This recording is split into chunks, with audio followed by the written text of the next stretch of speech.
अस्सलाम वालेकुम स्टूडेंट्स, आज हम पढ़ने जा रहे हैं question number 3 of exercise 8.2 class 10th। Question ऐसा है कुछ, if tan of a plus b equals to root of 3 and tan of a minus b equals to 1 upon root 3। और यहाँ पे कंडीशन इसने दी है कि 0 डिग्री जो है वो छोटा है किससे, sum of the two angles, and जो a प्लस बी जो है that is less or equal to 90 degree. और एक और कंडीशन दी गई है, जो a का मेजर है वो किससे ज्यादा है, b से ग्रेटर है। हमें निकालना क्या है, we have to find out a and b।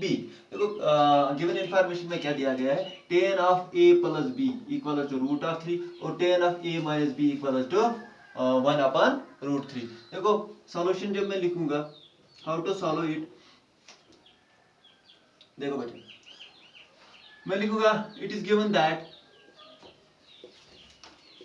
क्या दिया गया है,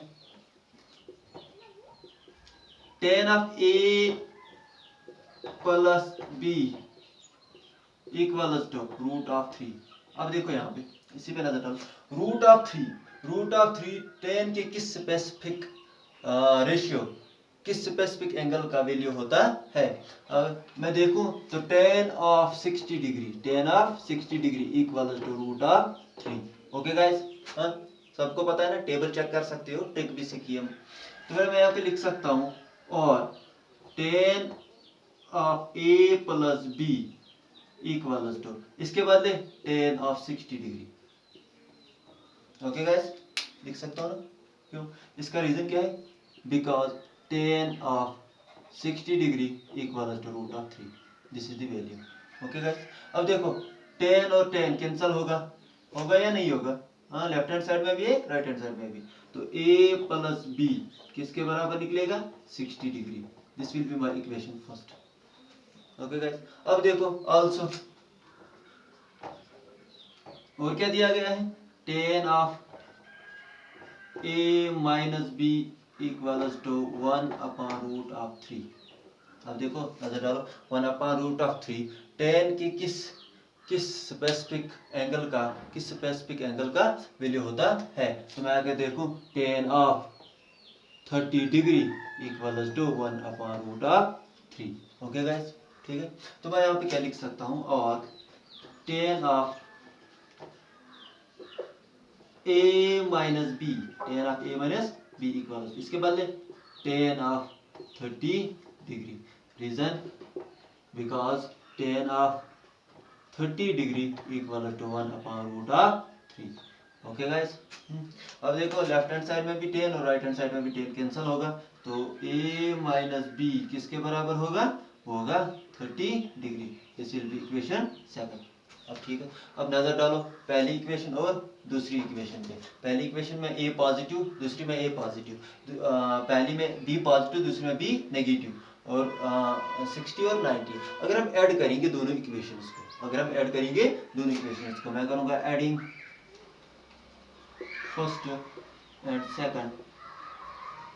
सेकंड वी गेट, क्या मिलता है हमें, क्या मिलेगा, मैं लिखूंगा a plus B equal to 60 degree, और ऐड करूंगा a minus B equal to 30 degree. Add कर रहे हैं ना, तो देखो plus A 2 times a, okay guys, minus B plus B cancel, okay, तो 60 प्लस 30 90 डिग्री, कितना बनता है 90 डिग्री, तो 2a इक्वल टू 90 डिग्री। अब देखो 2 टाइम्स a किसके बराबर निकला, 90 डिग्री के बराबर निकला। अब देखो, तो which implies that 2a equals to 90 degree, 2a equals to 90 degree, which implies that a equals to 90 divided by 2, तो which implies that a किसके बराबर आएगा, 2 1s are 2 4s are 2 5s are, यानी 45। a का वैल्यू क्या है, 45 degree है। Now we have to find out b, अब मैं करूंगा put a equal to 45 degree in equation first और सेकंड, आपकी चॉइस है। मैं यहाँ पे फर्स्ट पे पुट करता हूँ, we get, what is first equation, that is a plus b equal to 60 degree. Okay guys, a के बदले 45 plus b equals to 60 degree. Okay guys, अब देखो 45 plus b equals to 60 degree. I have to find out the b. तो b किसके बराबर आएगा? b आएगा ये 45 ट्रांसपोज होगा, ये बनेगा -45. तो b किसके बराबर आएगा? दैट 60 से 45 माइनस करो तो कितना आता है? 15 डिग्री. तो a प्लस b, a और b, a का वैल्यू 45 है और b का value 15 degree. Okay guys, hope you have enjoyed this video. इंशाल्लाह नेक्स्ट वीडियो में हम क्वेश्चन नंबर 4 सॉल्व करेंगे. अब अगर मैं यहाँ पे देखूँ तो 45 a प्लस b, 45 प्लस ये 60 बनता है ना 60. तो 60 is less than 90 and 60 is greater than 0 degree. Okay, our condition is satisfied and we have got the values of both a and b. Hope you have enjoyed this video. इंशाल्लाह next video में हम question number 4 discuss करेंगे. Best of luck, have a nice day.